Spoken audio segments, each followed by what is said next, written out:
Welcome to the Indie Film Hustle Podcast, episode number 57. When I read this quote, I really couldn't believe it, but here it is. So where's the Cannes Film Festival being held this year? Christina Aguilera. Broadcasting from the back alley in Hollywood, it's the Indie Film Hustle Podcast, where we show you how to survive and thrive as an indie filmmaker in the jungles of the film biz. And here's your host, Alex Ferrari. Welcome, my indie film hustlers, to another episode of the Indie Film Hustle Podcast. My name is Alex Ferrari, and I am your humble host. Don't forget to head over to freefilmbook.com. That's freefilmbook.com to download your free film audiobook from Audible. And today's show is sponsored by Film Festival Hacks, how to submit your film to film festivals like a pro. Head over to filmfestivalhacks.com. That's filmfestivalhacks.com to download your copy. So today we have a good friend of mine, Daniel Soul, the film programmer and co-founder of the HollyShorts Film Festival here in Hollywood, California. I have a long history with Danny and Theo, both the guys who created HollyShorts. My first film, Broken, was played in their very first film festival. And since that time, from a humble 40-seat room in a hotel somewhere, they've gone to the Chinese Theater here in Los Angeles and turned into the biggest short film festival in Los Angeles, if not the country, one of the biggest in the country as well. So I invited Daniel to come on the show because I really wanted to get the perspective of a film festival programmer, what really goes on behind the scenes of a real good film festival and their practices, answer a bunch of questions that we didn't know the answers to before we actually talked to an actual film festival programmer. Obviously, you guys know that I did a course called Film Festival Hacks with Chris Holland from filmfestivalsecrets.com, and we really dug deep into the process of submitting to film festivals, what you could do for them, and so on. But I really wanted to get Danny in the show because I wanted to ask him these questions and see how much of this stuff was really going on behind the scenes, how they treat filmmakers, how they treat the films that come in, the business side of film festivals, and so on. And just from a side note, Danny and Theo treat their filmmakers that come into the HollyShorts like family. They really care about filmmakers. They really care about putting on a really good show. And that's why they've grown so much over the last decade and have become a premier short film festival around the world. So, man, get ready to take some notes. As always, Daniel Soul is going to bring it. Enjoy, guys. I would like to welcome to the show the legendary Daniel Soul from HollyShorts Film Festival. Thanks for coming on the show, man. Of course. Thank you for having me, Alex. So, as I've told you guys before, I'm a big fan of HollyShorts. Me and Danny go back over 10 years now. What, 10, 11, 12 years, something like that? Yeah, it's 12 years now. It's been 12. Jesus, my God, we're old. My short film Broken was in his very, very first film festival with HollyShorts, where there was how many people in the room? 40-seat theater. We had 40 seats. We had 50 people or so, standing room only. So Look at that. Like oversold crowd. We sold what we could. Got them in there. Yeah, I know. I remember seeing the pictures you sent me. I was like, wow, they look at standing room only.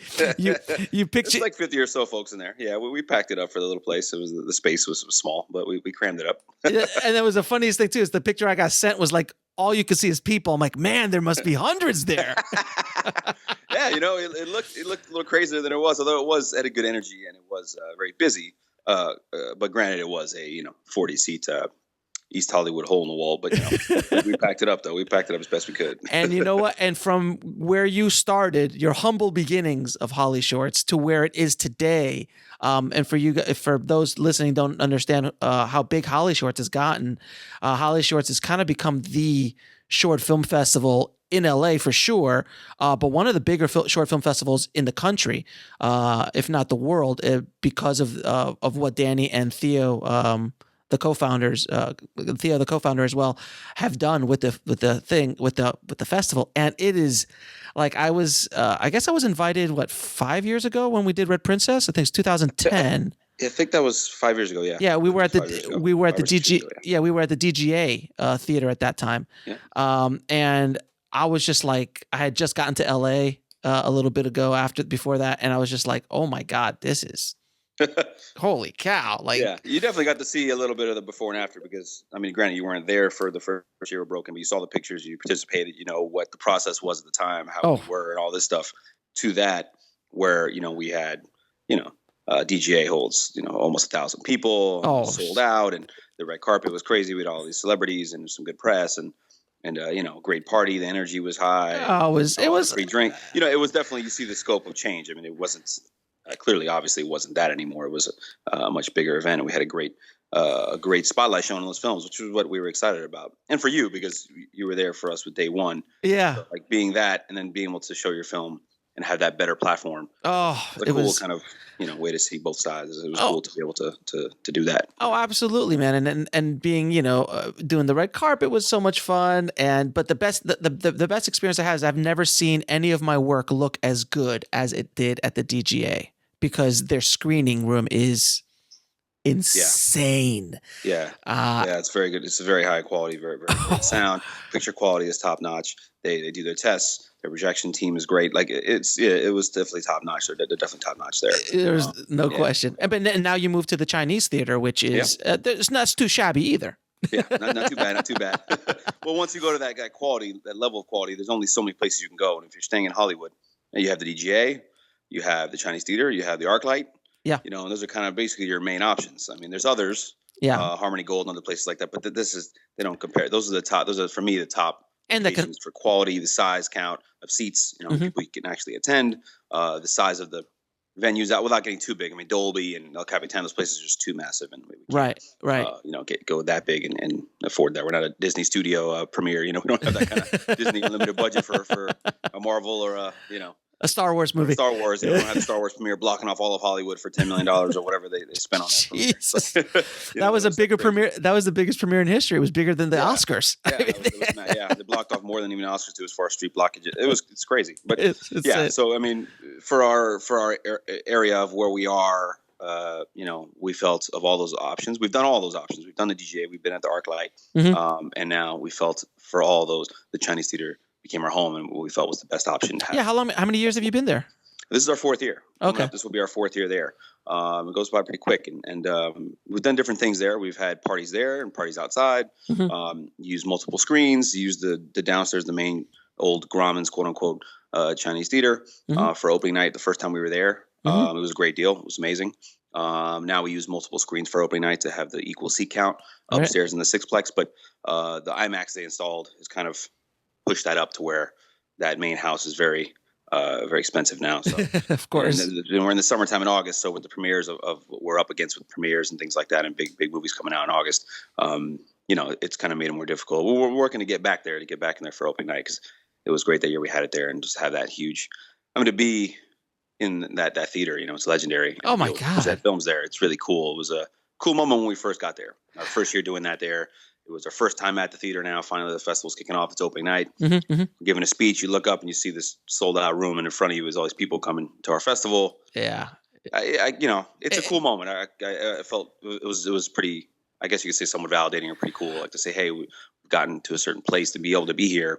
And where I came as a kid to see like The Fugitive and stuff. And yeah, I know, right? Is that crazy? Movies and stuff I saw when I used to live here as a kid a little bit in between LA and Miami. Like it was like that. Now I'm here, and it's sold out, and there's all these people here, and it was crazy. It was cool. It's pretty cool. So it's a great place to be. It's a great home for us. So the question I've been always wanted to ask you, I've never asked you this question. Why the hell did you start a film festival? Because my friend, I saw a little bit of behind the scenes of how you guys do what you do. And it's not like, by the way, guys, Danny's not like, you know, Scrooge McDucking it in gold bullion because he's running HollyShorts. You know, this is a labor of love. But I have to ask, why the hell did you start this? Yeah, it's a very fair question. It's a question sometimes you ask yourself. tell me about it, brother. You know, to be honest, I mean, but there's a few parts to it, but I mean, mainly at the time, because again, we didn't have the grand vision of knowing what it could end up being or where we would go. So to take it a step further back, I guess we could say, I mean, at the time we were 24, and Theo and I, to give a little quick backstory, Theo and I grew up together in Miami, and I moved here first. My brother and grandmother were here, and they kind of pushed us to move out here, and we just felt like, you know what, let's just do it. So I came first, and I moved out in 2000, and was working in the business. And he got me some PA jobs. He was an actor, and he had jobs in Tony K Films and stuff, and commercials. And so he was getting me some gigs. So I was working as a PA on set and just trying to learn my way. I was 20, 21, and then working the business. And then you do your little side acting jobs, stand-in jobs. We produced a few little shorts. We're just knowing people in the business, people working. And over that time, and then Theo moved out here, and he was getting started in public relations, and he wanted to create an event. We were doing these little one-off comedy events and just throwing little. We're used to promotions from the Miami culture, right? You promote events, clubs. Thing. We had some of that in our blood from doing events. We threw parties at 15, 16 in high school. We rented out a ranch. We were throwing parties. So we had a bit of an event background in our blood. It's kind of like the festivities, throwing events, bringing people together is something that we like doing. Mm-hmm. So taking it back to now more present, 2004, Theo and I had a phone call, and we just said, we should start a film festival. We had friends that have films that had nowhere to show them. We weren't impressed with what we saw with the festivals that were here at the time. And just felt, my brother had a little theater, the Space Theater, a little hole in the wall, 40-seat theater. We could get from him, and we'll get a projector, and let's put on a show. French was going and put on a show and just get it started. We knew filmmakers that wanted to present work. We knew people who were actors. We knew people in the business, and we were in the business ourselves trying to break through. You either got to do something here, or you just got to sit back and just talk. It's either the other. You're talking or you're doing. Mm-hmm. Yeah. And we met too many people talking, and we wanted to do something. You mean in LA? People talk? No. No. Not at all. Never happens. So I was like, I met enough people on set and things that just talk. I was like, we got to do something. We got to make something happen. We have some resources. We could do something. We have some connections we've learned and met along the way, and let's try to bring that together and bring our background of love of events and passion for film and bring it all together and try to make something happen. So that was the beginning, and that was the idea. And then not knowing where that would go, we just said, let's just get it started and let's see if we can survive it. If we do it and it's just a bad idea, or we didn't like it, or it sucked, or it was just a poorly attended event, or whatever. Yeah. Then I guess we would say, let's just stop this. But it went so well that first year, we just caught the bug. I mean, we felt very strong about what we did in that little theater. And how many submissions did you get that year? Oh, that first year was like, I think it was like, we screened 23 movies, 2 days. And then had our Friday little party, opening night, quote unquote party, was at this bungalow club on Melrose, which I think is closed. I'm not sure. I'm pretty sure it's closed down now. Sure. It's still there, but it's something else now. I forget what it's called. Uh-huh. And we had like 30 submissions or something, 32. So it was basically. So I was one of those 32 submissions. Yeah, it was like there wasn't many outside that didn't get in. So if you didn't get in, it's like, damn. It's like, man, something happened if you didn't get in 2005, 2004. Yeah, it was, yours was like a lock. Like, this is amazing. Like, this is great. Because there was some films that comparably, especially to now. Right. Obviously the scope of films we're getting now around the world and everything. Sure. I mean, some films we screened that, quite frankly, were, very on the amateur level. This is also, you got to remember, 2004, 2005 didn't Technology. feel that long ago, but it is like. Oh, that's like, it's like dog years. Yeah, it's night and day. I mean, this is pre-YouTube. So there was no YouTube yet. There was like iFilm and these websites. There wasn't much. So people were posting stuff online, but digital was still kind of coming. Oh, streaming was like, no red camera, streaming no streaming was horrible. So we're still getting VHS submissions at the time. We had VHS submissions as well. So we actually literally had VCRs watching some VHS submissions. So this is kind of dates us that way. So I'll stop. Boys and girls, there's this format called VHS. No, I'm joking. There used to be stores you would have to go to rent these things. Yeah.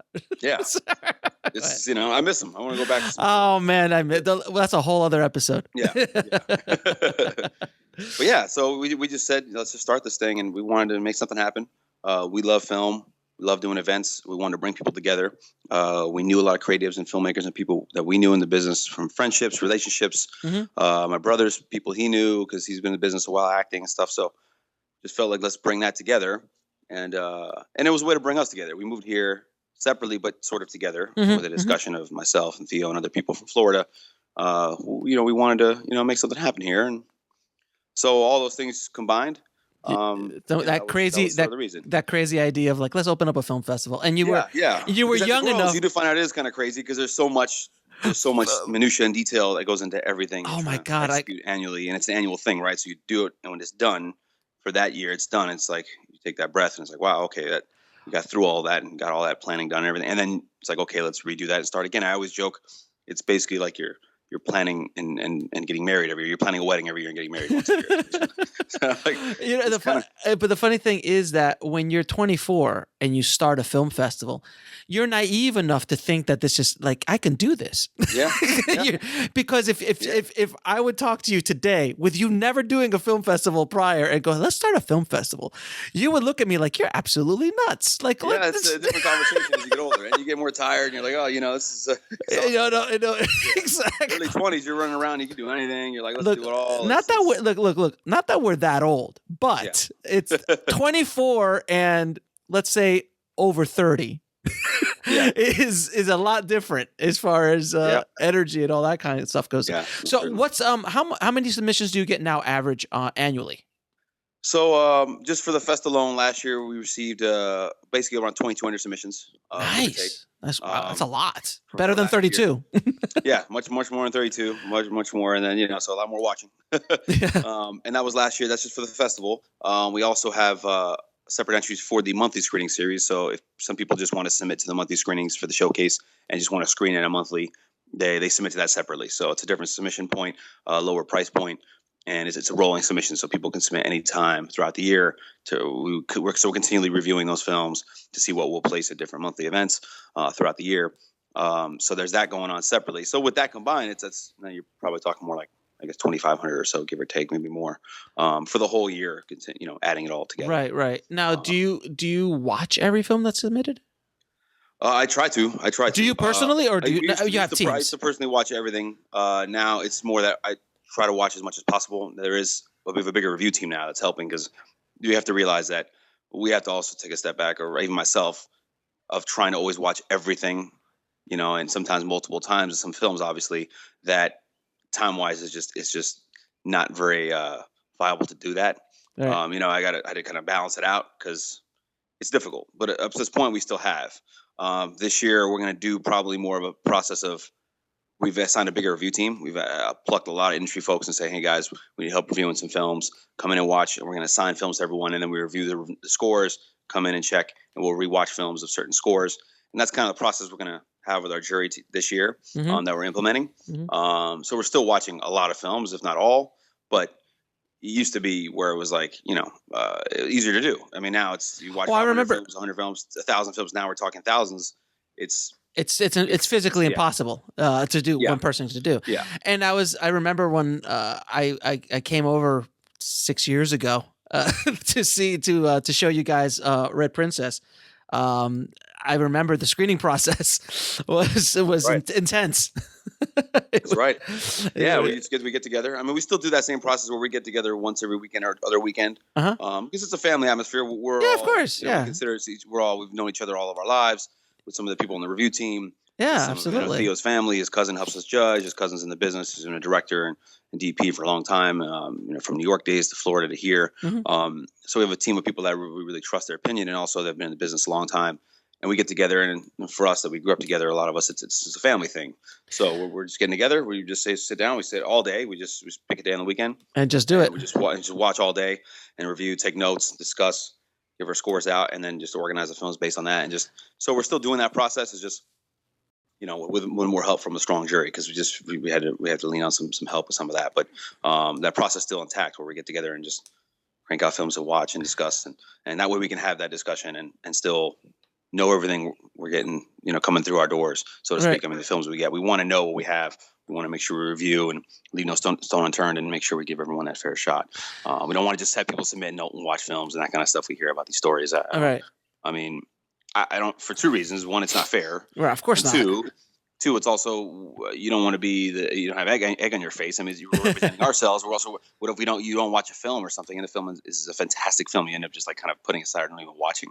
I mean, I don't understand that. We want to obviously put on the best show possible and show the best films we can possibly show. That's what I love about HollyShorts and what you guys do. There's such a love behind what you guys do, and I've been in, as well as anyone, I've been in over 600 film festivals with all of my projects over the course of my career. So I've seen and been to many film festivals, even some local ones that I won't discuss, that were not as nice as you, but the love that you have for what you guys are doing, and it is such a family environment. it is very, very much like that. Is it okay if I tell the story of how I submitted Red Princess? Oh no, go ahead. Yeah. So I just finished. I literally am finishing editing Red Princess, and I know HollyShorts is coming up, and I kind of planned it a little bit. I'm like, you know what? I want to get it to the boys and see if they would be interested in screening it. And I've never once ever since and before have ever shown anyone my product, my film before it's finished. And I came over, and that's when I saw the screening process. Hold on 1 second. I got to sneeze. Oh my God. That one I've been fighting for about 5 minutes. We will cut that out. So anyway, I see the screening process, and I walk in, and I go back into the room where I have a DVD, which is without visual effects, without final sound, and it's just basically a final edit, but not fully done by any stretch. I'd say probably about 70% done. And I don't even think I colored it at that point. I don't even think it was color graded either. So I come over, and I have this DVD, and you and Theo pop it into your Mac, which was like a G4 in the back somewhere, and we pop it in, and I just sit there watching it on this little TV, this little tube monitor for this G4, and I'm sitting there like, oh my God, is this gonna work? And then both of you, I think at that point, both of you are like, yeah, it's in. What do you want? Yeah, sure, we want it, no problem. And I think it was either that night or a few days later, you guys contacted me. It's like, hey, would you want to do opening night? With all the other films. I'm like, oh, that would be amazing. So that was my experience with submitting Red Princess Blues to Holly, and they got the world premiere, and that's another thing that I think a lot of filmmakers don't understand is once they start building relationships with festivals, those are relationships that you can, work with going forward in your career. So like, if I have a short film, Theo and Dan are getting the first call. I'm like, hey, I want to premiere my short at your festival. And that's a good thing for both Danny and for HollyShorts and for us as filmmakers, because they get first crack at maybe hopefully something really good and really cool.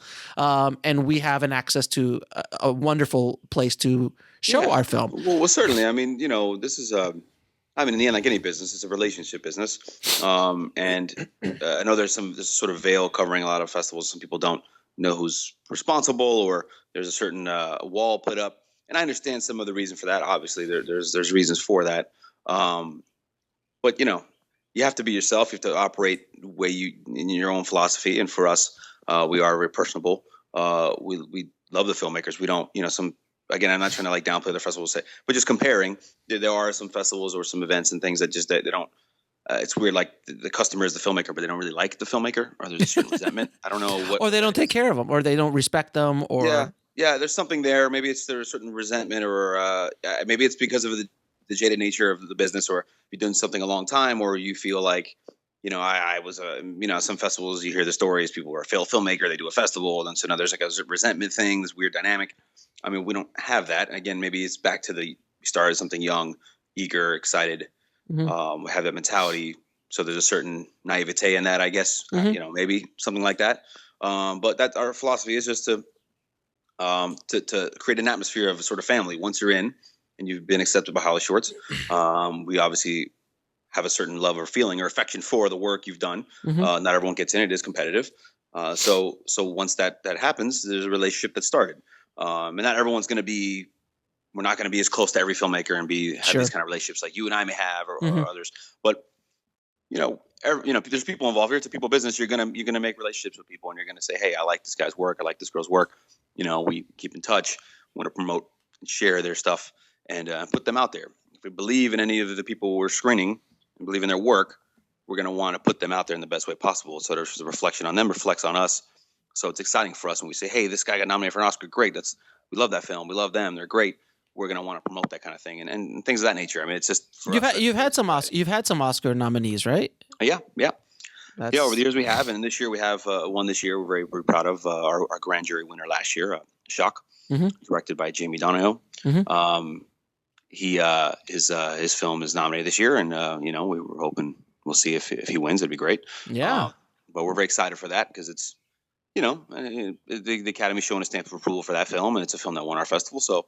And we're excited, and we got to meet the filmmaker at the festival and get to know him well. And he's a great guy, and his film's fantastic. And so we're excited for him. You know, it's a big deal for a young filmmaker like him to be able to get this opportunity is huge. So I'm gonna give the opposite side of what you just said, and I'm not gonna name names, but there is another short film festival in Los Angeles. I will not say their name, but they basically treated me completely the opposite of the way HollyShorts treated me, and it's something I never forgot. And it was a horrible experience, and it was with Broken. I think it was even the same year, because I think it was the year after. I think it was the year after.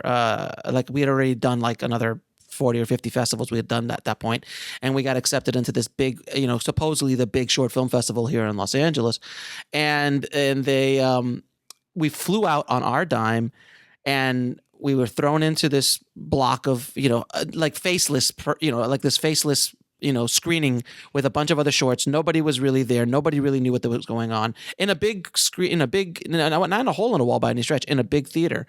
And there was a couple filmmakers who flew in from Spain just for this festival. And we were expecting to do a Q&A afterwards, nothing. We just got booted out, and they're like, sorry, no Q&A, no time, gotta go. And I'm like, you sons of bitches. And I felt bad for myself, but I felt really bad for the guy who spent God knows, probably $2,000-3,000 coming over from Spain for this big screening process. And I will never forget that. Not that I hold grudges, but I'm holding one now because, and it's 12 years ago now that there's 11 years ago that happened. But anytime anyone asks me about that festival, I completely tell them my feelings on them and how they treated me and how they treat filmmakers in general, because I've heard other stories from other filmmakers as well.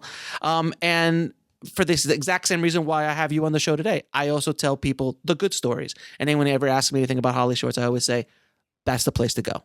Put your film in there. It's the place to go. And obviously, we couldn't have grown the way we've grown.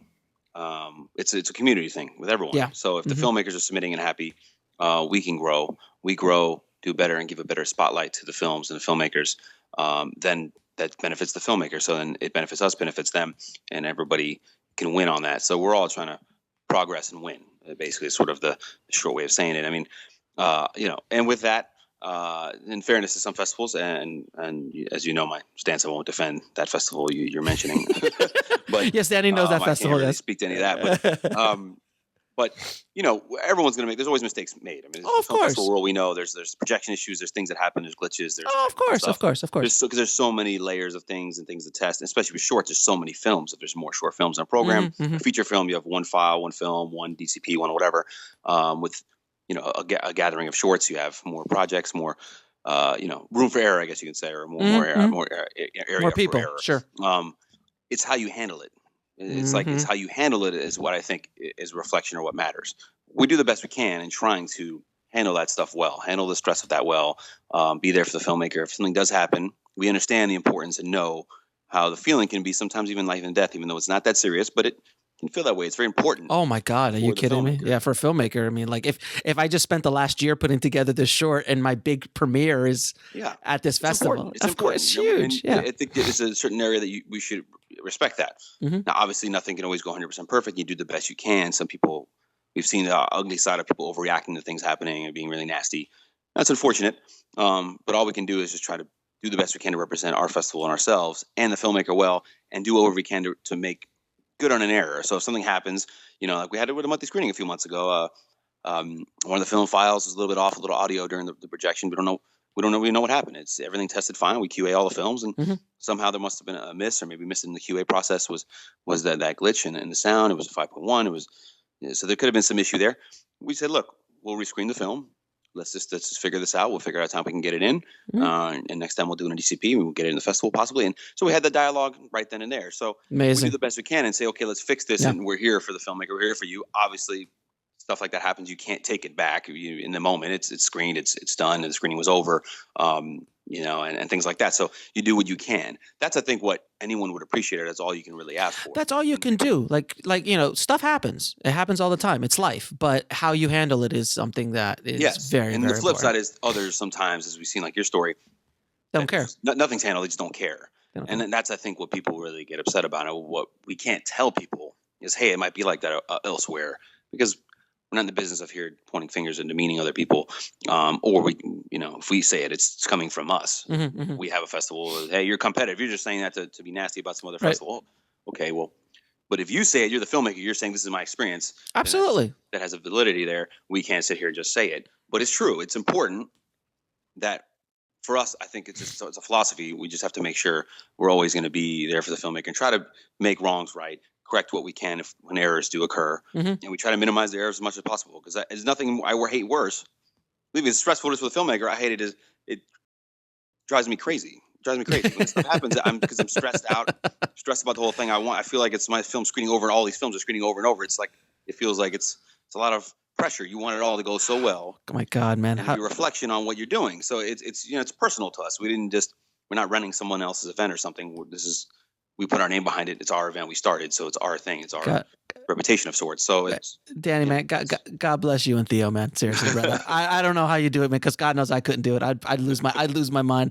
You're like a wedding planner, like 24/7 wedding planner. Like everything has to go off with a hitch. It's 1,000 moving parts. It's got to be trying to be as smooth as possible. So let me ask you. So I'm going to ask you some hard hitting festival questions.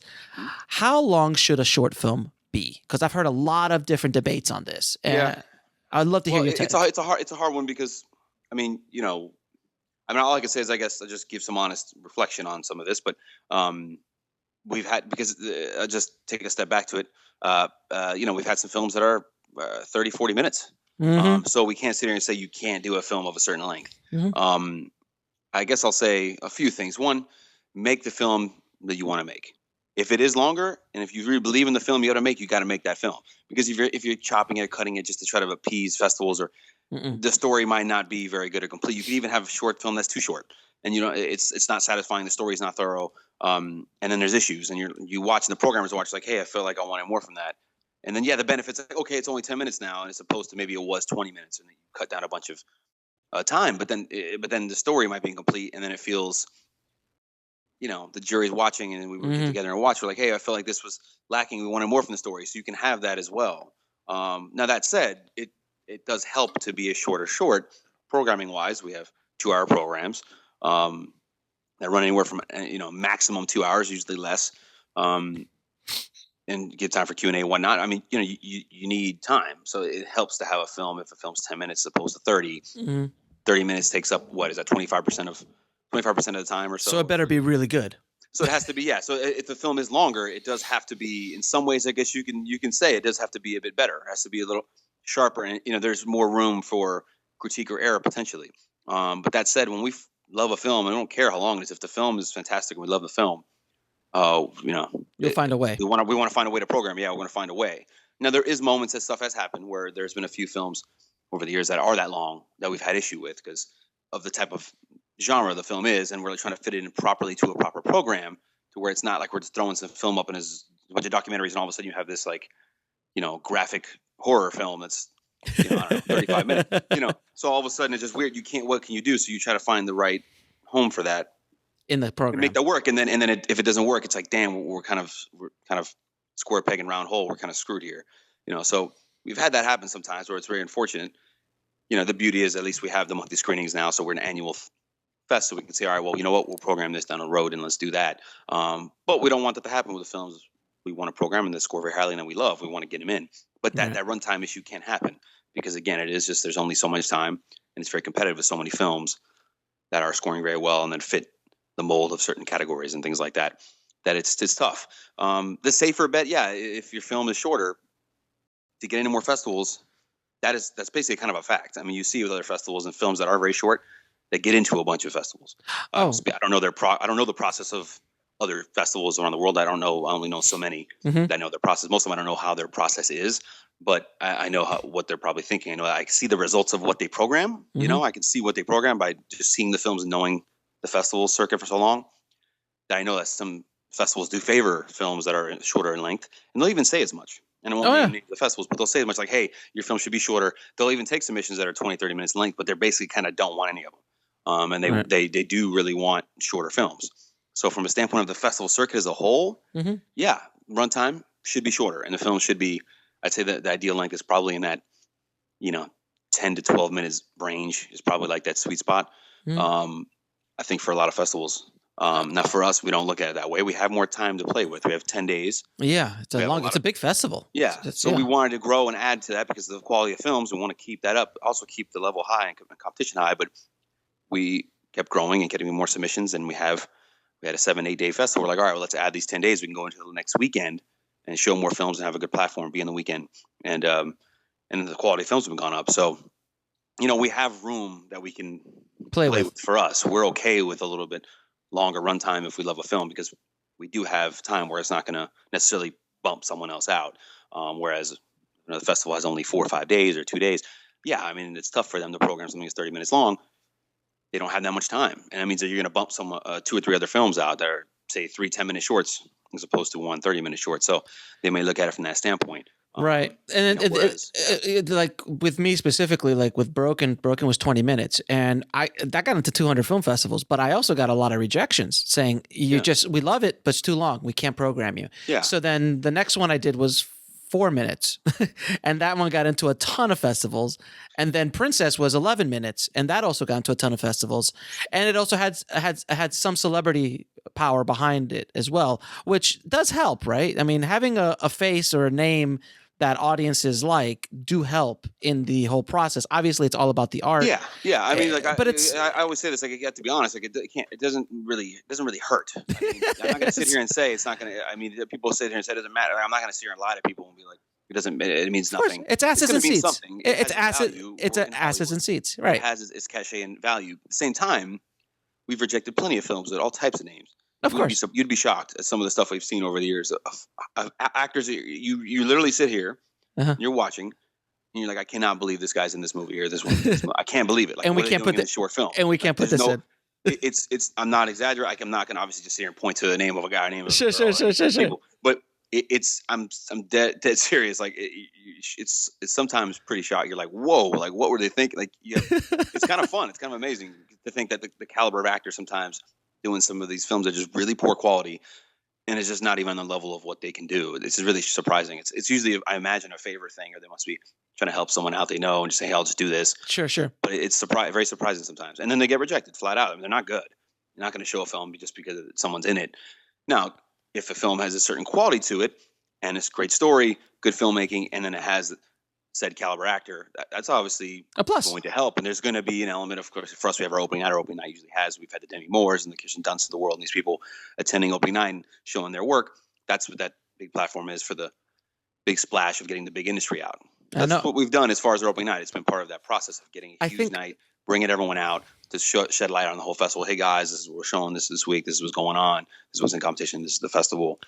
And and let everyone walk that carpet and get that experience. But no, it's been the celebrity factor is going to play some role in that, obviously. And you guys have kind of become, from at least from my perspective, from outside the festival, but you guys have become kind of like the go-to festival in Hollywood for celebrities or actors who are directing their first short film, or or actors or big actors who are in short films. You're the place to go, because I remember when I did. I think it was in Red Prince. I think it was Red Princess animated, the animated version. I mean, I was on a panel with Josh Brolin and Jessica Alba. Yeah, not Alba, Jessica Biel. Yeah, Jessica Biel and Brolin were there. That was sort of our big. That was our first. That's what set that tone for this going forward. And that was our big first night of kind of, hey everyone, here's HollyShorts, and that's when that kind of started. Yep. Because that was our 4th year. We were growing. That was our first year being at the Sunset 5, the now defunct Sunset 5, which is the Sundance Cinemas. Yeah. And that theater was our first time being there. So now we're in a more legitimate theater. No more CineSpace, no more our Space Theater, or hole in the wall my brother owned. Now we're like we were finally growing to now we're in legitimate theaters.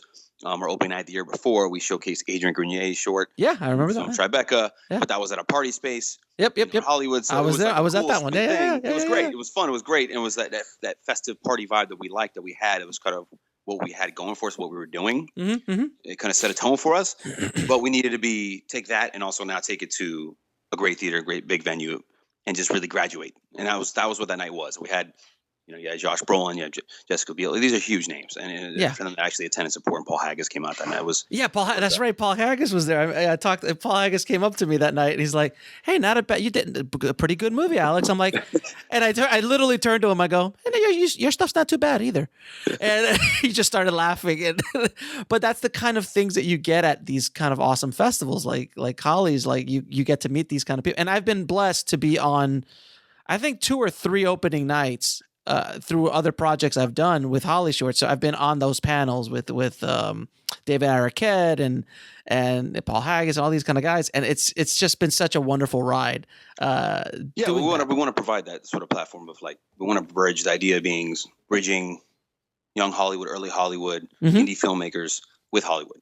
Yeah, like, hey, bring this group and this group together. Let's sort of make something happen with that. You have some of the hopefully A-listers and people that are of that ilk and that influence, and with that, their agents, representatives, people from Gersh and CA and things like that involved in seeing what's going on. Studio executives coming, seeing the film, seeing the projects, getting aware of the festival, and filmmakers being able to meet right then and there. I mean, Josh Brolin was great that night. He was hanging out the whole night, talking to everyone. He was there till the close. I mean, I thought he'd just show up. No, questions, Josh was good. He was there, and I think it's his wife, his former wife, Diane Lane. Diane Lane was there. She came, and it was her first experience with all that, and we were lucky to be blessed that. Because that usually doesn't go that smoothly with celebrity and no. Josh was. I can't even tell you how cool Josh was. I had an opportunity to talk to Josh for a little bit, and the best thing about Josh is like during on the panel, he was like, I was trying to find someone to do posts on this short film I directed, and I'm just thinking to myself, dude, are you kidding me? I would have done posts for free for you. Are you kidding me, Josh? I would have killed to do for like, are you couldn't find anybody? Seriously? I was like, really? I would have done it in a heartbeat, sir. In a heartbeat. So it was a big night for us. That was a big starting point of like, okay, this is how we want to present that opening night. And this is the formula kind of going forward of having the big night and then go into the week of the festival. And that was the kick forward of that, having the success rate of all the celebrities that were involved that night and people that were involved in the premieres, and they're all coming out. Yeah. Haggis was there, and Haggis was there during. They all came. Everyone attended and the carpet and the Q&A, and they participated. It wasn't just like just show up and leave real quick. They were engaged and participated. And that was, that was a big night for us to go from what it was to where we were going. That was that was the turning point. That was the turning point. I think that definitely was. And a cool little side note on that was, so Eden Brolin, Josh's daughter, she did the red carpet. She was starring in the film. It's her first kind of foray into acting and whatnot, and with her dad, and so there was a personal project to that for them. And she did the carpet and all that stuff. And we met there, and then last year we were at South by Southwest, and she had a film premiering, and she was at Richard Linklater party, and we went to the party, me and Theo, and then we ran into her, and she was just like so excited to see us, and it was like this cool. She was like, "Oh, when I was a kid, when I did that," and now she's like older, and it's like I remember that was like my first red carpet thing, and she was speaking so fondly about the night, and it was kind of touched by it. I was like, I didn't, it was kind of neat. I was like, wait, you really like? She reflected on it like that was such a cool thing for, to think of it that way. I didn't, it's personal for us. I wouldn't imagine that she would even give a damn, to be quite honest, not to be. But but the thing is, Danny, this is the thing that sometimes you forget because you're used to it. But you can't. Yeah. You guys forget that a red carpet for someone who's never walked a red carpet, and a big panel, and to be even sitting on the panel with other celebrities or other filmmakers who are of a different statute or experience is a huge deal to filmmakers, especially to young actresses or young actors or things like that. And now because now you're getting old like me. So slowly now these kids that grew up watching HollyShorts, it's like the Star Wars generation. They grew up and so 30 years from now, they'll come back and they'll receive their Lifetime Achievement Award. That'd be nice. We'd like to be doing this for, we like to have this fest going for as long as it doesn't kill you. So what's one of the main reasons why you reject the film from a film festival? I've always wanted to know, like, is there a number one reason? Is there a main reason? Well, there's not just a one reason, because there could be there's various reasons, but there are things you see that it's a big question because there's a lot of different areas that can go. I mean, there's some of the obvious, right? First and foremost, the obvious is if a film is of certain quality, it's just not good or good enough and can't compete on this level. You mean production? You're talking about production value? Yeah, production value is sort of an eyesore and it jumps out. If something is just not Bad sound, bad certain picture, quality, and if sound is off, if bad things like that. acting. Yeah, these things are there. It's an automatic. It's an automatic. Outside of it being intentional, where you see some stuff that's at the midnight, Sure. kind of stuff like that kind of content where it's done on purpose and it's very spoof and silly and funny, and off the wall and this kind of stuff. Which sometimes we love that stuff. That kind of content is great, but if it's not done on purpose, it's an automatic. Because you're talking 2,000 plus films. We're saying give or take 300 to 400 are getting in. Let's say 20%. So it's already 20% chance to get in at best. Mm-hmm. So of that, certain films just won't make the cut based on a lot of other criteria, but that's first and foremost. If it's off there, mm-hmm. it can't compete on that level. It Right. just won't work. Right. It just won't work. And so it's very important. The acting thing is very important. To go back to acting, casting directors and people to help with casting, I think is important in an area that maybe I've seen a lot of films fail mm-hmm. because people are making a film in Hollywood, especially in Los Angeles, mm-hmm. for a friend. They want to put themselves out there as actors because we're all in the hustle together and everyone's trying to make it as actors. Mm-hmm. So there's a certain, like, hey, let's help a buddy out. Let's just kind of do this together. And there's collaboration. That's great. But, if you're making a professional project, you're trying to make something really strong. You got to take it to a high level, man. Yeah, take it to a high level with the acting. And it can't just be, because if the acting falls off, you can have a good story. It could be shot beautifully. And if the actors are just failing, it's difficult to say, hey, we're going to program this and this is going to work for the audience, or they're not going to feel like, hey, this is not a certain quality. It's going to distract. Oh, of course. It's something that we've done in the years past, some casting director panels, mm-hmm. discussing that process of, hey, stuff with budgets and whatnot, and people and wonder yourself, but you got to have strong acting. If the acting fails, it's like, how can we program it and score higher amongst other films that have fantastic acting and not of actors that are known? There's plenty of great actors that are fantastic and they're unknown completely. Mm-hmm. Exactly. There's so much talent here and all over the world of films from all over the world. But let me ask you on a side note, how many films do you get from around the world as opposed to just the U.S.? I don't know the exact percentages, give or take. I don't have the full layout of the percentages from that number last year, say 2,200 or so, whatever it was exactly submitted. Of that, what was the world number? I don't know, but I know country-wise, it's UK is up there. Mm-hmm. UK, Australia, Canada, mm-hmm. as far as percentage of the most. But you get right? No, but but generally, you get the most of your submissions are US, obviously. Yeah, and most are still US, and then from there it goes UK, say right. Germany, Spain, Canada. Australia. Gotcha. Those are some heavy countries that we. So you're an international film festival. Yeah. Last year we screened. I believe the number was 23 countries represented. Oh, nice. Represented last year, with more submitted. Some countries, like one film maybe be submitted from a film from mm-hmm. Maybe one from Norway, one from Poland, things like that. Sure. But yeah, so 23 countries represented last year. So worldwide. I mean, we had, like I said, I mentioned Poland. We had a film from Poland last year that was great. We had a block of films from Germany that were fantastic. Mm-hmm. Spain, UK. The stuff that UK is heavy. Always London. A lot of stuff from London. A lot of films from London every year. Of course. Naturally, and then Australia as well, and Canada, and Mexico, and Brazil. I mean, yeah, worldwide. Yeah, definitely. Now, in your opinion, do you think filmmakers should make a short film before they make a first feature film? I do. Yeah, I do. I just think because it's putting that process together, being able to. There's a few reasons you can go to, say, all right. So, for instance, the festival side, mm-hmm. if you want to kind of experience all that, you made a good short, finish that process because it's difficult enough to make any film. Yeah.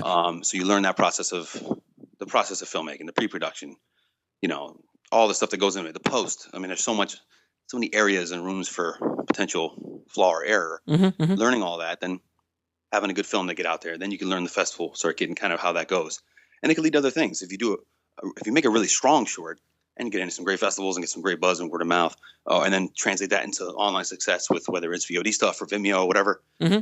that can put you on a good path. You can meet some real good contacts if you got into fests like South by Southwest or Sundance or whatever, mm-hmm. and then ours as or HollyShorts, of course. Yeah, HollyShorts as well. You know what I mean? The combination of all that. You premiere in HollyShorts LA, you can do other festivals or other places. It really helps. I think it really would help. And then from there, you can maybe figure out the next steps as far as getting funding for a feature who you want to work with, or if you can get exposure to industry and mm-hmm. Agent, maybe get an agent through that short. Mm-hmm. And from there, we've seen some people sign through the festival mm-hmm. from their short. So from that agent can get you another project after that and things like that. So I think that's important to do that. If you're jumping and just making a feature, more power to it's tough. It's just tough. Now people have done it. I know many friends have done that. Yeah, many. But it's different ball game, different distribution.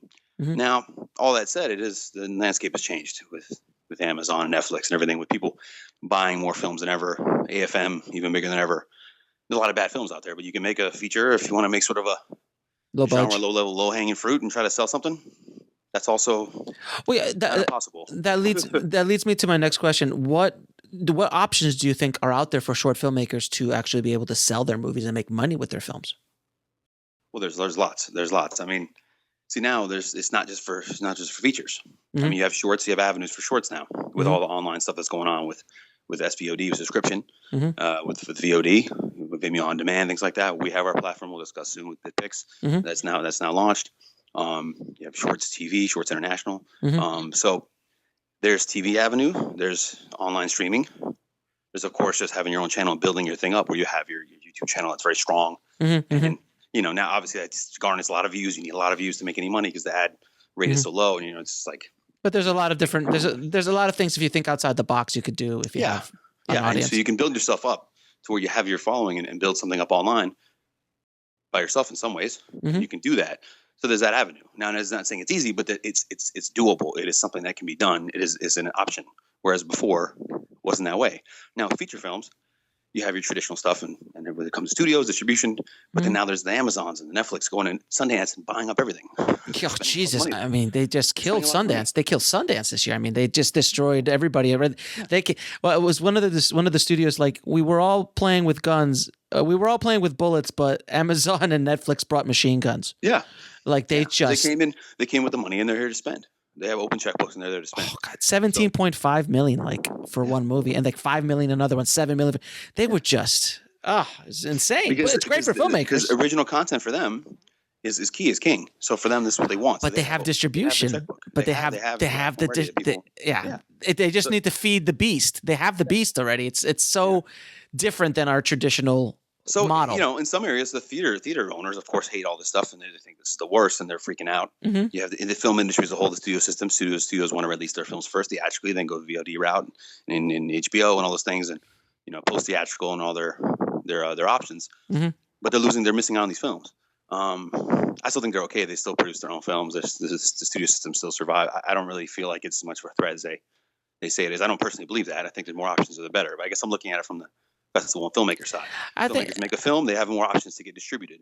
I don't think before it wasn't that way. I don't think the studio system's gonna die. I think what it will do is have to change, and I think it's already turned into that. Like studios generally don't make low, but there is no $25 million movie anymore. Like that doesn't exist. It's either super low budget, 5 million or below, or it jumps to 50, 60, 70 million dollars right away.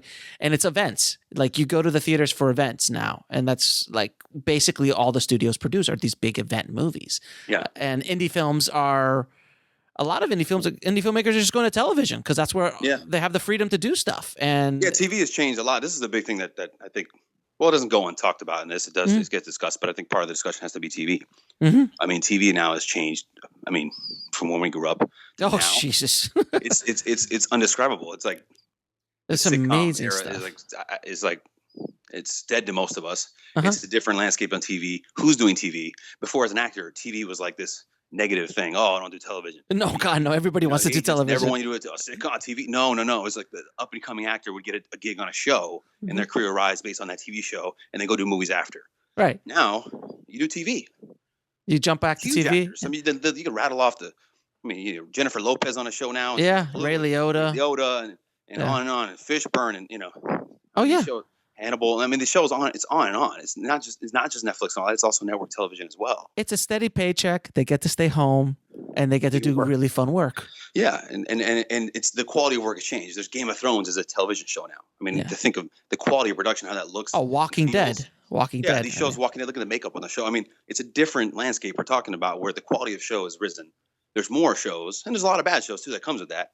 A lot of bad quality and stuff that's not as good. But there's maybe too many shows. But it's an area where now the industry has changed focus, where there's all these TV shows we made. So it's way different now, the landscape. And indie film, it hurts the theatrical side of it, probably. I know a lot of indie theaters that digital transformation has taken a hit, no more 35. You know, you have a lot of indie films going the route of, all right, let's just premiere and be on Netflix only or something like that, where they used to be able to at least have a theatrical release, you know, at these indie theaters. Now, independent film theatrically is taking a hit, and maybe we'll take a worse hit over time. And maybe that's where that will suffer most. But like you said, the tempo stuff, the studio stuff, that's not going anywhere. I mean, Marvel's not going anywhere. Oh, Star Wars is not going anywhere. Star Wars is. I don't want to see Star Wars on my iPhone. I don't want to see Star Wars on my iPhone. Yeah, so I'm sorry. There's always going to be a need. You don't want to see that kind of theatrical experience on your phone. You can do it, but you don't want to. Yeah. That's always going to be the difference. There's always, so I always believe in the black box. You go in the box, that situation of sitting in a theater. It's why for us as a festival, we don't believe there's any issue in that. We're not going to lose people to say, oh, I can watch. Yeah, some of these films are online and everything. But so what? People want to see stuff in a theater and shared experience with other people. The theater experience still is strong, I believe, and still will live on always. Let me ask you a quick question in regards to online. If a film is online, do you guys accept it, or how is your what's your policy? What's your policy? For us, we don't because we're obviously working towards our own online platform, and we have an online aspect of our festival.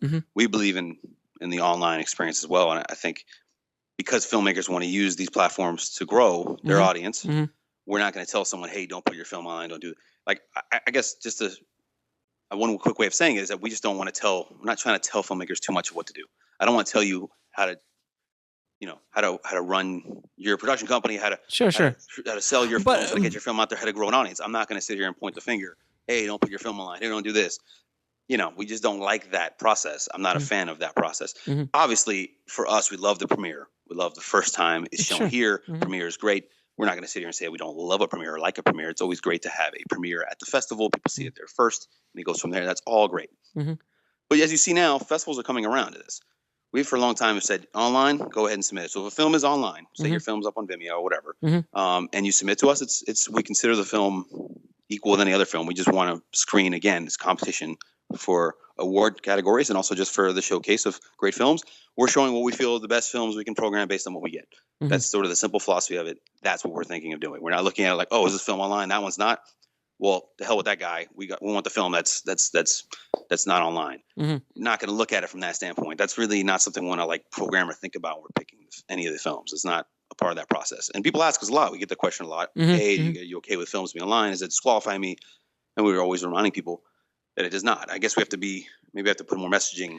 Well, no, because for so many years, like if a film was online, your film festival wouldn't even look at it. Like, oh no, it's this. We're very negative against it, and it goes back to that theater philosophy, which I dealt with distribution days when I was in distribution. It was like the online thing is just like is the killer. Theaters hate it. They just the VOD thing. But TV, but the same thing happened with TV when TV came out. In the 50s, the theaters like, oh my God, everyone's going to stay at home. No one's going to come to the theater. It's always survived that. It's always the same thing. I think the threatening thing. I think that philosophy is short-sighted. I understand the basis behind it. I get fear. If you own a theater, you're like, hey, I own this business and I want people here all the time, and I don't want anyone to do anything else but come here. But it's not reality. It's not how it's going to be, and this thing's ever changing. And I still, you look at the numbers; these theaters still do well. People still go to the theater; they want to see the experience. Are you kidding me? I mean, Star Wars just did $2 billion. I don't want to hear it. It just shows you that people want to see the big tentpole films, the this kind of film. Now, again, it goes back to the indie film and some of the more interesting dramas and these kind of films. They may see less of the theaters for that reason. And that may affect the theater and that margin of the business. Possibly, that's something where it's worth discussion. But it's not worth discussion when you're talking about big studio films, big summer blockbusters, like these kinds of films, the experience of IMAX and these things, you can't replicate it at home. I don't care if you have 3D in your house or you have a surround sound. And I have friends with awesome systems. Their house is great. It's not the same, man. You're not in the theater setting. You're still not in the theater. The experience with other people, getting the popcorn, the whole. If you love that experience or something to that experience, it's a connection thing, and it's always going to be there. So that's, I don't feel like that's an issue. So for us, going back to that, as a festival, we don't believe that the online should be negated or say, hey, you're online. And same with you see bigger festivals, they finally figured out with like the Sundance and others. They're not worried as much about shorts premiering, and they're not worrying as much about online. We have a case in point with A Reasonable Request, really dark comedy, amazing comedy that we screened at the festival last year, won best comedy at our festival. And then Sundance just programmed and they screened it, and it's already on Vimeo already. So before Sundance, they put the film on Vimeo. film's getting love on Vimeo. Oh, this thing's hilarious. These ad directors, great film. It's just a hilarious story, and it's really funny, really well acted, funny comedy. Mm-hmm. And they programmed it, and so we're seeing that kind of broken down. Before, where it was like, oh, hey, we have to premiere at Sundance first or premiere elsewhere first, so we can't go online yet. You're seeing that the walls are being broken down there when it comes to online and premiere status. When it comes to shorts, now I'm not speaking to features because features is a whole different world for distribution for a festival. Sure. It's a whole different area when it comes to feature films and what's needed and required. But for the shorts, you're seeing some progress there, I believe, with some festivals saying, hey, online thing, let's not worry about that. Let's worry about the quality of the film and showing what we feel the best of the submissions we got or whatever their criteria, not worrying about online or premieres, because that stuff doesn't matter as much, in my opinion, for right. the shorts. It's about showing it in a great program, a great program of films, and getting a good audience, and not so much about, premieres winning where and being online. For us, online is okay. But we still do see some other festivals that they don't like online, and they don't want your film online first. And I understand the process of waiting out sometimes. It's good to build up the interest and all that. And we like the premiere and having it before it's online first. But last point about online, we do have an online festival during the festival now. So, okay. 10 days window of the festival, people can buy a pass to see the films that agree to be on. See the films online if they missed the festival for any reason. Mm-hmm. It's geo-blocked, so not Los Angeles, but if you're like in France and your friend made the festival and you can't make it from France, you can see that film and other films playing online with this online pass during the window of the festival only. So last year was our first year offering that. How was it? Again this year. How'd the end? It was good. Yeah. Did well. Could have done better. We could have done more to push it and everything, but it did well. And, nice. And it was our first time doing it, so it was still good to see that there was a demand there, and it offers up a service where people can see films and that are premiering at the festival and things like that during that window. Now, are you guys ever thinking of expanding this to features, having some features included? We've screened some features here and there at the festival, and at the monthly screenings. We're screening a feature film this coming month, February 25th. We're screening a feature, so we're doing that. But the festival itself for HollyShorts, we're not going to open a category for features. Not looking to do that, and not looking to add features for this festival. Now, if we do that, maybe we do another film festival or create something different around feature films. But you might have you might do a special event or something like that. Yeah, but we'll do special event screening stuff. We've done like last year. Our closing film was a really good documentary. So because it's closing, the awards have happened. We don't want to show that last program be shorts. We have a party about to go on, so we always feel like, all right, let's show a cool feature at the end of the festival, last block. Now that all the films have essentially been shown, and we have our party coming up, our last party, and we've done the awards.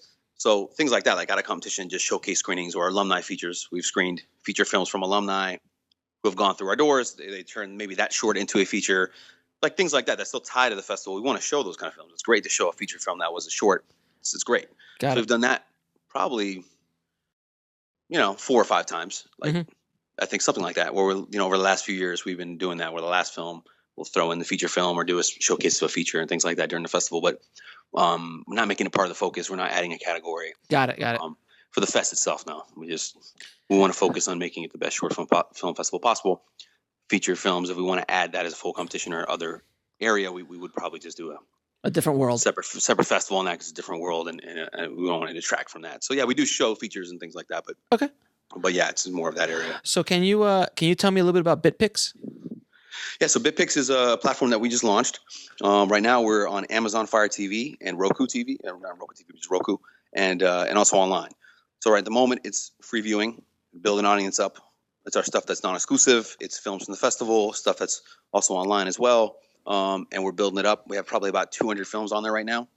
We're looking to get obviously a huge catalog of great films and festival award-winning films. And eventually it's going to be a subscription-based situation. So it's SVOD. We'll probably be launching that in August during our festival. Nice. We'll do an online festival there during the fest. So we'll have the online fest component with BitPix, and where people can sign up and see the films there. And then we'll have the subscription where filmmakers get paid off of views. So if the more views you get, the more pay you get per minute. So that's the sort of calculus of how we'll be paying the films out. So nice. SVOD situation, subscription fee. We don't have all that model just yet. Say anywhere from a few bucks to $10 something a month, depending on what we decide and how the content goes and what we have. And it'll be monthly subscription, and people will do an annual, things like that. So it's going to be an SVOD situation, and over time we'll build it up to where maybe we'll have premiere content. We're going to produce content, have stuff be premiere, like how Netflix has their original shows, original programming where it's exclusive to their platform. We'll have stuff exclusive to BitPix, as well as all the non-exclusive stuff or just stuff in the catalog. from past festivals or HollyShorts and things like that, and maybe other festivals. So, it's going to be basically a premier destination for short content is the goal. And we'll also look to add original programming and television stuff and things of that nature in the future. And it's going to be, like I said, an SVOD situation starting probably in August. Okay. So right now, it's just people can check it out now, bitpixtv.com, and you can see all the films there and see what's on there and take a peruse and browse and watch films and share. It's all free viewing at the moment. We didn't want to have ads. We want to have people have a good experience, see good films, build it up, and then when we get ready to make a subscription situation only, then it'll be subscriber situations. Got it. Pay to subscribe, and then they can see the content that way. And we'll look to add more set-top boxes over time. Right now, like I said, it's Amazon and Roku, but we'll smart TVs. There's Apple TV. There's so many areas we can add more and more set-top boxes. Essentially, they're like more ways to get into more homes. Got it. That's how we grow over time. That's going to be the goal. But man. Yeah, so it's an extension for us for HollyShorts. We figured, okay, it's time to get into this business, this side of the world, this business, because we have such great relationships with filmmakers, some great films over all these years, so many great films, and some of them we see that just kind of go away because they don't know how to sell it, they don't know how to market it, which is what I try to teach as much as I can in indie film hustles. Like, look, guys, there's ways to make money, there's ways to make your movie. But we want to be able to give that back. See if we can grow this thing, and then people can subscribe, and we grow. Then there's a pay model for filmmakers as well, so everyone can benefit on that. But also, it's getting more eyeballs in the film. So right now, it's just previewing, so it's just eyeballs. We want people to, it's exposure at this moment. It's going to be, hey, we want to get as many views as possible for all the content and for the films, and put it, shine a good light on them, good quality. Sure. HD and everything. So it's really good, but we want to offer that opportunity, saying this is what has to go. And seeing too many films, not after the, we used to get that question all the time after the fest is over. How do I see that film? I have a guy who still nags me, my brother's friend from Florida. He came to the festival. He saw a comedy program. He was here in town for like a day. He's like, let me just pop in and see some movies and just say hi to you. And he comes, he's, I love this comedy. Where's that film? I'm like, well, finally getting that film up on BitPix. Like, hey, we have an avenue where it's going to be online now and be on a platform. All these years before, it's like, it was just kind of, they did the festival stuff. And then they're like, all right, well, we'll post it on YouTube or just forget about it and move on to something else. There is an avenue. No, that's awesome. Film out there more. Try to get it out there and showcase the work. And these are good films. They shouldn't just be, nothing should be on the floor. I mean, I completely agree with you, man. Like, listen, I give you guys nothing but love and all of the just praise for all the amazing stuff you're doing for independent filmmakers and trying to help and trying to get the word out on great films. So, man, thank you so much for the work you do, brother. Oh, of course, man. So we have I have the 3 questions I ask all my guests. So, are you ready, sir? Yeah. What is the lesson that took you the longest to learn in the film industry or in life? It's probably just, I wouldn't say longest to learn, but it's basically, it's believing in the process, but also on top of that, it's really just doing. It's simple answer. I know it sounds, it's just, you have to do it. You have to do things. You can't just talk about it. Just like there's ideas, we talk, we discuss. You have to just follow up and stay the process and do it. Work towards it and do something.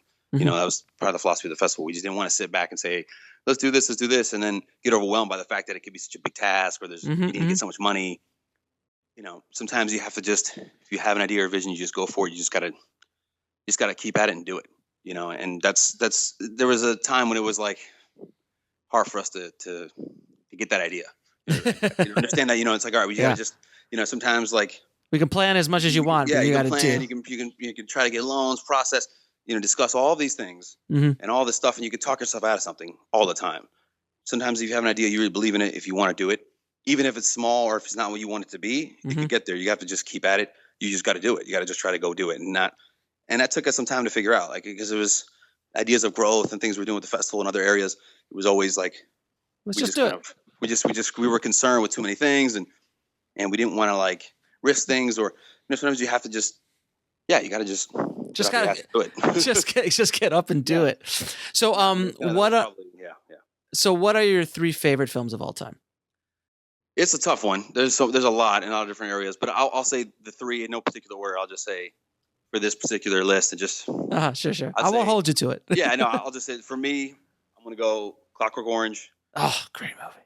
Godfather, Apocalypse Now. I'm going to go with those 3. Nah, 3 great choices. It's obviously sort of simple choice. There's other choices too in other areres. I'm like, what about this movie? There's a lot. There's so many. I mean, but those are the ones that make that list. But I will say for me, like the most influential movie probably I guess it's probably Clockwork Orange. I Oh, remember there's a lot of reasons, and I'll give you a quick backstory.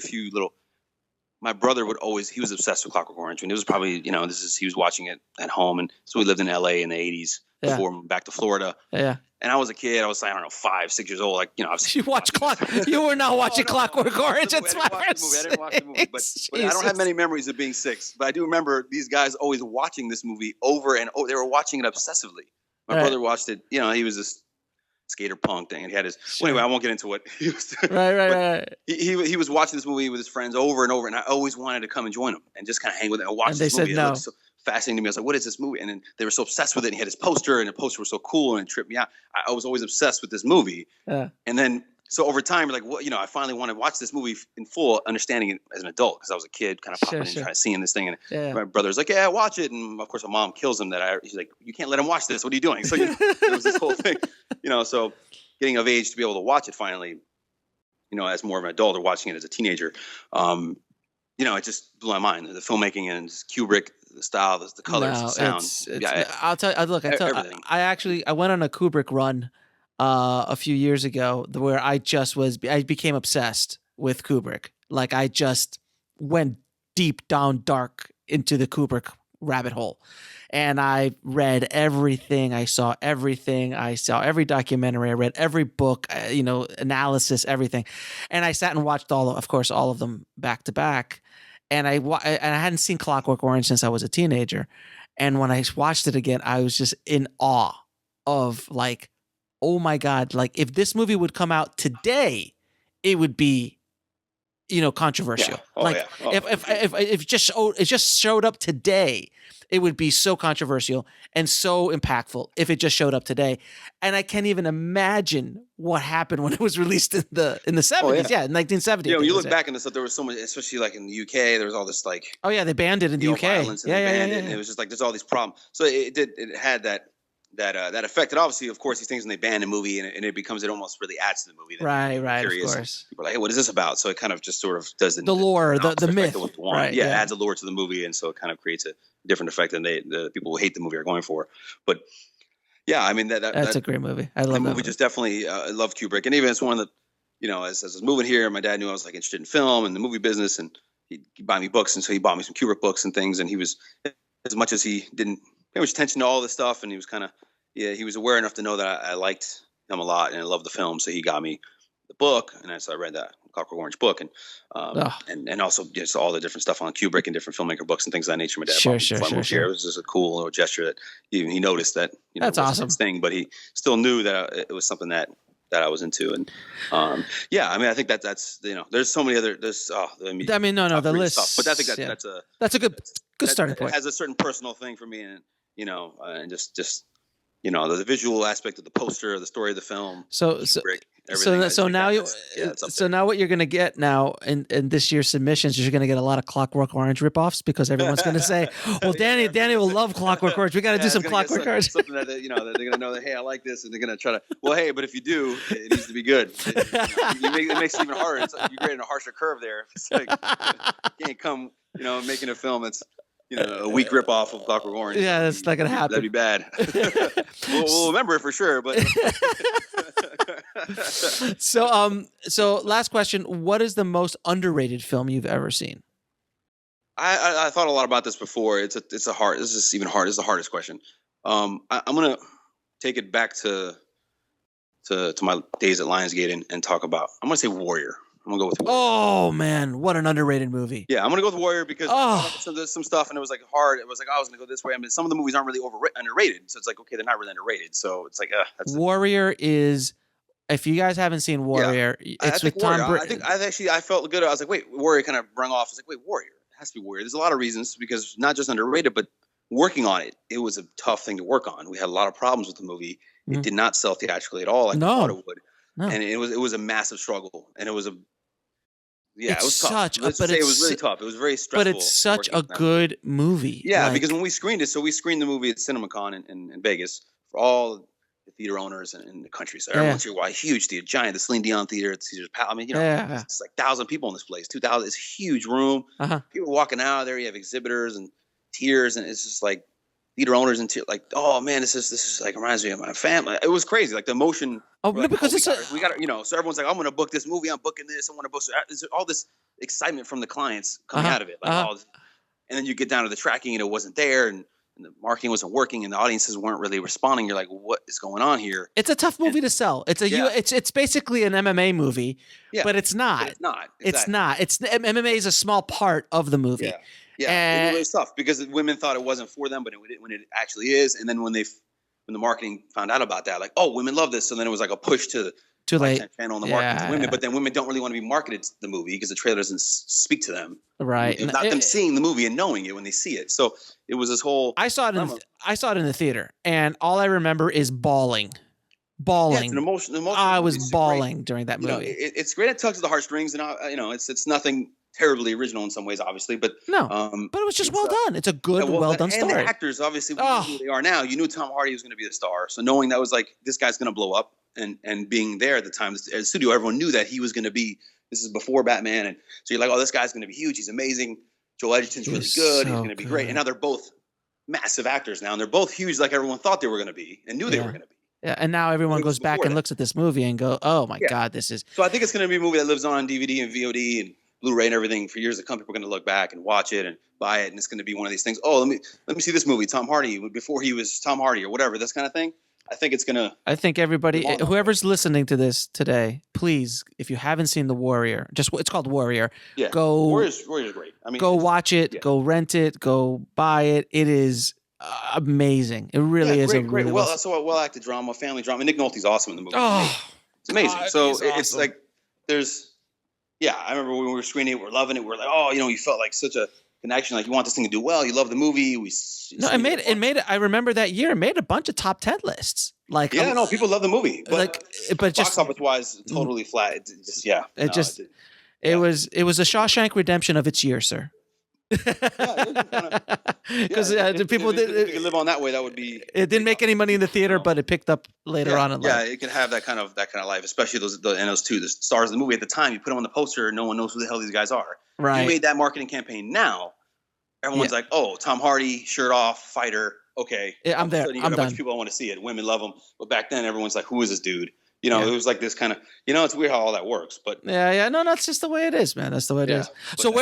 So where can people find you? Learn about HollyShorts, learn about the monthly screenings, all that stuff. Yeah. So for the monthly screenings, our next one coming up is February 25th, the Chinese Theater. We do screenings once a month, the Chinese, and the festival's in August. The monthlies go around that, so the summer we kind of block off just for the festival, and then fall and winter and spring we're doing the monthly screenings.